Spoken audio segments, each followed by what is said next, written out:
Hey legends, welcome along to Hellmouth Hotline. I'm your host, Rodney Stewart, and we're getting into another little episode about season 1 of Angel, the spin-off to Buffy the Vampire Slayer. This is a tasty little episode entitled I Will Remember You, and this is a continuation of the prior episode in season 4 of Buffy, where Angel went back to help her out after Doyle having a vision. So this takes place right after he returns to LA, and of course at the end of that episode of Buffy, she found out that he was there. He doesn't know that at this point as far as he's concerned. There's a few people seen him when he was there, but she herself didn't see him. So he thought, okay, I've helped her out, I've left, heartbroken, devastated as usual, and returns to LA. So at the beginning of the episode, he's in his office, and he's writing an antique clock on his desk, and he sets this pen on it, and the pen starts to roll, and out on the outside of the office, Doyle and Cordelia are keeping an eye on him, and she remarks that, just because Angel doesn't show any signs of being down or depressed, Doyle said he come back. He said he was okay. Cordelia, she reckons, just because he doesn't look depressed, just means it'll cut deeper than they thought. And they see him taking a stake out of his desk, and of course they jump to conclusions. They think he's going to stake himself, and they run in to try to stop him, but he says, I need this to balance my desk, so that's why he was rolling the pen across it. So he wedges the stake under it, and Cordelia starts to probe for details about his trip, and he's like, I was there, nobody seen me, I stayed out of her way. So Cordelia's like, if my ex turned up and he was stalking me in the shadows and I didn't know he was there and he just left again, I'd be a little bit, and at this point Buffy turns up the doorway and she finishes off her sentence, be a little bit upset, wouldn't you? So opening credits, turns out Buffy's there to visit her father, but she stopped by to demand an explanation for Angel having went to Sunnydale and following her around behind her back. Angel's trying his best to apologise for the way he handled things, but he remains convinced that he did the right thing, and they conclude that they should stick to the original plan, keeping their distance, and hopefully through time they'll be able to forget about each other. So as Buffy's about to leave, this demon busts through the window and attacks the two of them, knocking Angel to the floor. Buffy manages to disarm the demon and starts fighting with him, allowing Angel to retrieve the sword that the demon just dropped, and he plunges it into the demon's abdomen. So this demon escapes through the smashed window, and yes, Buffy and Angel decide, okay, that was a bit rude, we should go and kill it. So they go off, they're tracking down the demon through the sewers, and there's a lot of awkward chat about what happened between them, their past and everything, and Angel's kind of, giving her a stick about her bringing a stake with her. It's not a vampire, what did you bring that thing for anyway? And she's like, because I know how to use it, and it's a little bit more easier to carry than that battle axe that you have. So they're down there, and they're tracking this demon, and as I say, Angel and her, they're in that awkward moment of, the big romantic history that they have and everything that went down in season 1 and 2 of Buffy, and season 3 of course as well. And yes, it's just an awkward moment for the two of them, but Angel at one point says that he feels funny, and Buffy takes this as, it's right. He says he feels weird, and he touched the demon's blood that was against the wall, traces of him in the sewers, and he feels weird, and she takes that from maybe weird about the situation and the relationship and whatnot, and she starts to get into this tirade about, how awkward it is and blah blah blah. But he's like, I feel weird from the blood. That's powerful. So we do have this back and forth for a bit where they're awkward and whatnot, and Buffy suggests there's a ladder leading up onto the street level, and she's like, what if this demon went up and it's under the daylight? Of course Angel can't follow, so they decide to split up, and but Angel tells her there's a dive bar that some demons usually go to whenever they need patched up, so off she goes to track this demon on the street level. Angel remains in the sewers, but very swiftly comes across this demon again, and they go to toe, and Angel very swiftly slays the demon. At one point during the fight, he gets a gash on the palm of his hand, and when he kills the demon, he gets blood onto the hand that he has the gash on, and the blood disappears into his bloodstream, and he glistens with light, and he realizes that he now has a heartbeat, and he's like, I'm alive.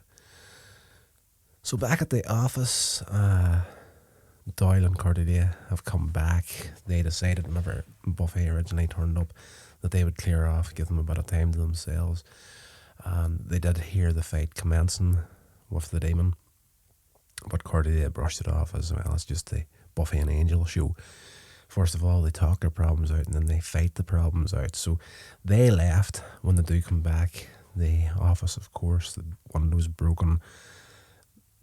It's a mess. There's stuff everywhere, and there's this pile of dust on the floor, and Cordelia's like, oh my goodness, she killed him. And she's like, oh, that's my bad. It's just some dust I didn't brush under the rug. So Angel appears in the office through the front door in full daylight. Cordelia guesses that Angel bought himself an umbrella to shield him, but Doyle works it out that Angel's alive, and after briefly standing and sunlight streaming through the windows, Angel realizes his incredible desire for food and demolishes the contents of the office fridge in a pretty funny moment in the episode where he's binging, and he's like just eating everything in the go. So yeah, trying to figure out what to do next, Angel sends Cordelia to call Buffy off the hunt, but asks her not to mention what's happened to him until they can work out why it's happened. So Doyle pages through the reference book, and Angel identifies a Mara demon, while Angel moves back to the window, this time to look at his reflection in the glass. Doyle reads that the Mara demon, which incidentally needs great quantities of salt water or salt to survive. Angel, he comments, it was heading towards the ocean, salt water. Doyle reads that the demon works for the other side to take out warriors for good, like Angel and Buffy. And the reference also states that Mara's veins run with the blood of eternity. So they work it out. This is what's happened. Angel becomes determined to ask the powers that be why. Doyle cautions Angel that they cannot be questioned directly, but it must be approached through channels. Doyle also says at one point, I thought the only way you could return to human is if the powers stepped in. To which Angel's like, I'm getting the feeling that you're not telling me everything. Doyle is like, well, I'm not. We're both on a need to know basis here. But Angel's like, I need to know. We need to work this out. What's happening? So, yeah. Where are we at?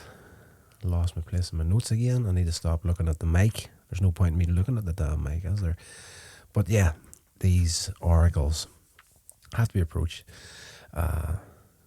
Angel demands access, and Doyle takes him to see the oracles, and using the spell to gain entry to their realm through the gateway for lost souls. Angel was to bring a gift, an offering to them. Of course, this is the one thing that Doyle forgot to tell him. And he takes his wristwatch off, and one of the oracles takes it, and she's like, I love time, they're so much and so little of it. So they get into it about what happened, and the oracles pretty much tell them, it is what it is, sort of a thing. If it happened, it was meant to happen, and you're released from your duty to the powers that be. And of course, now this angel gets thrown back out of the realm, and he's not happy with Doyle because Doyle forgot to tell him to bring an offering. Time didn't move from Doyle's perspective. As soon as the angel comes back out through the portal, Doyle is like, it didn't work. It's just, you went in this instant. But time obviously works different there. The minute or so Angel was in there, just there was nothing as a time changed to Doyle. So essentially, he's free of everything. We cut over to Buffy. She's in the sunlit garden path. She's gazing out at the ocean, and she turns around and she sees Angel striding towards her, and he takes her in his arms and an embrace, and they kiss. And back at the offices, Cordelia brings Doyle up to speed about the forbidden love of all time between Angel and Buffy. Nothing good can come from this. Suffering and fighting, that's all work as usual. But whenever they start to get grimy with each other, that's the end of the world as we know it, sort of a deal. And Doyle, he's like, well, he's not cursed anymore, and who says they're down in his the offices, below the offices there's an apartment for Angel. Buffy and him have been down there for hours on end, and Doyle's like, just who says they're down there doing anything like that, sort of a deal. But we cut down and they're having tea, and they're having the big conversation about what to do next with each other. Angel is kind of playing it safe, although Buffy, though she doesn't say it, clearly wants something to happen here. But Angel's trying to play the grown-up in this matter. He's like, who's to say I'm not still cursed, sort of thing. What if we got together and something like that happened again? It'd be better to wait, play it out, see how it works, if this human thing takes or whatnot. And she's not happy at all, because she's like, that's a good job I didn't fantasize like a million times that you were going to turn human, because today would be a huge letdown. So they are going to leave it kind of the way it was. They'll stay away from each other for a bit, but they'll keep in contact, and maybe somewhere down the line they'll get together again and do whatever. But the lust gets the better of the two of them, and they end up getting grimy with each other. So they spend quite a bit of time at each other, let's just say. So as we're cutting back to Cordelia and Doyle, they're at a bar and they're having drinks, and they're wondering if they're out of a job. And Doyle's like, well, I'm happy for Angel. He's human now. If it gets me off the hook with the powers that be as well, all the better. But he suddenly has a vision, and he returns to Angel's place to report that the Mara demon has unexpectedly regenerated itself. Of course, you kind of seen this coming. It's got the blood of eternity flowing in its veins. So this thing's come back, bigger and meaner than ever. And Doyle joins Angel for another hunt, suggesting that they include the Slayer to provide some supernatural muscle. But Angel, tripping over my words already, Angel believes that his being human will never work unless he can stand and fight demons on his own. So the research includes the Mars vulnerabilities on the way. Angel and Doyle manage to track the demon to a nearby salt refinery, where it ambushes them, knocks Doyle unconscious with pretty much a single kick, and starts to severely thrash Angel.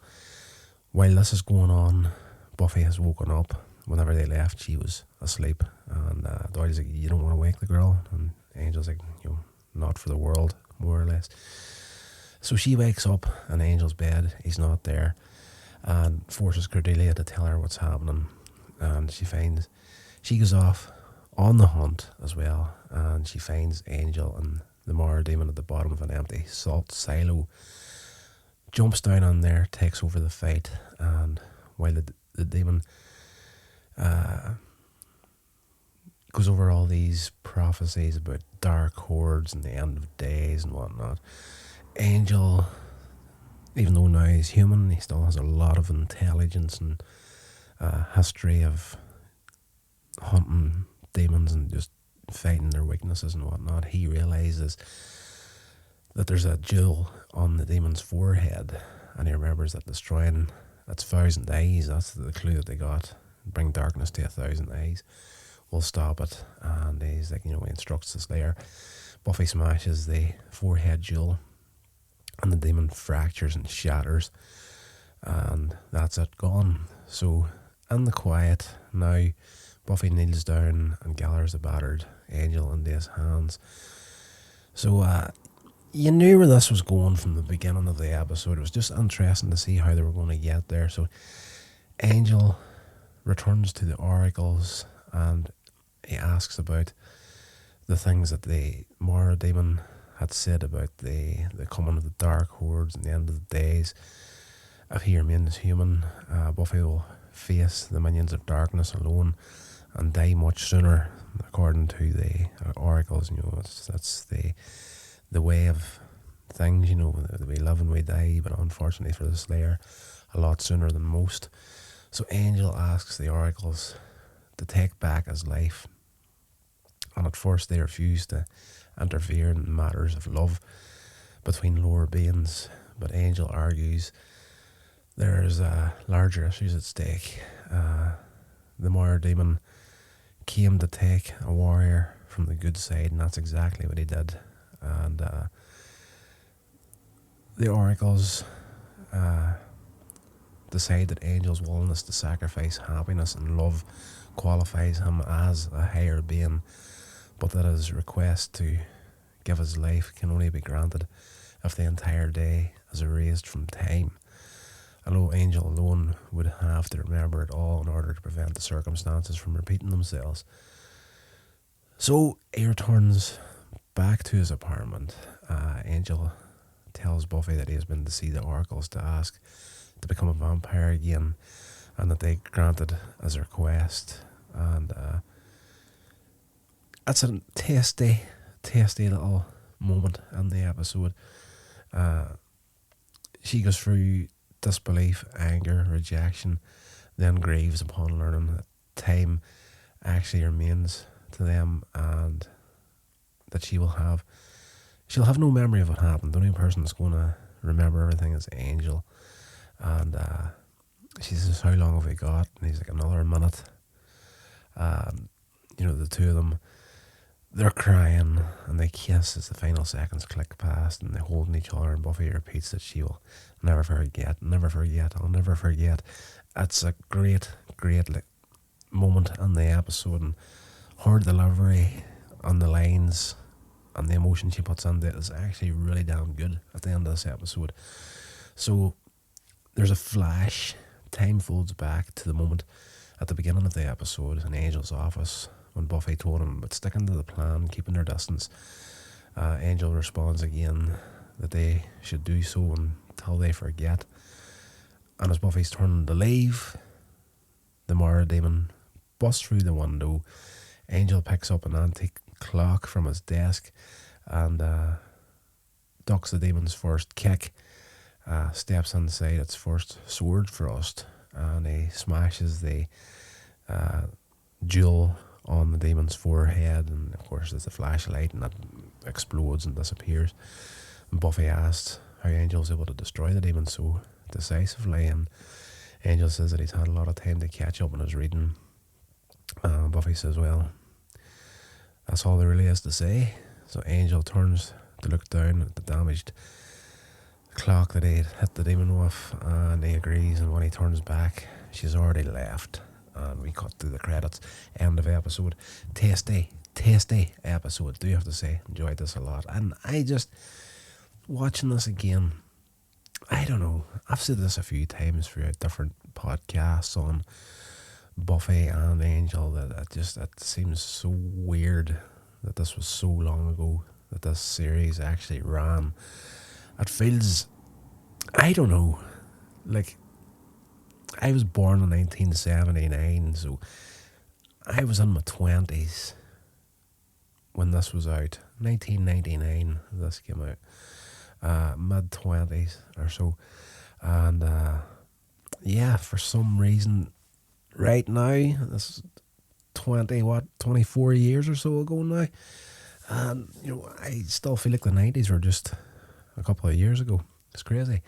But tasty, tasty little episode that I'm glad that they did this episode just to show you what would happen if the two heroes of the franchise actually got what they wanted out of life. And very, very well done. I do like, now I have to say, shows that have that little time twist at some point in it. Like science fiction does it quite a bit, and nearly every science fiction series you'll watch now, there'll be a lot of time travel sort of episodes, and this was handled very, very well. Another series that was very good for doing it was Star Trek. So if you're interested in a Star Trek podcast, I do indeed have one of those as well. It is called Scheme Me Up Body, and there will be an episode coming of that very soon as well. So if you're into that nonsense, get over and check that out. But as far as this podcast episode goes, we're at the end. I hope you enjoyed it, and I will talk to you on the next one. This has been a production of Coins Age Media. Thank you so much for listening.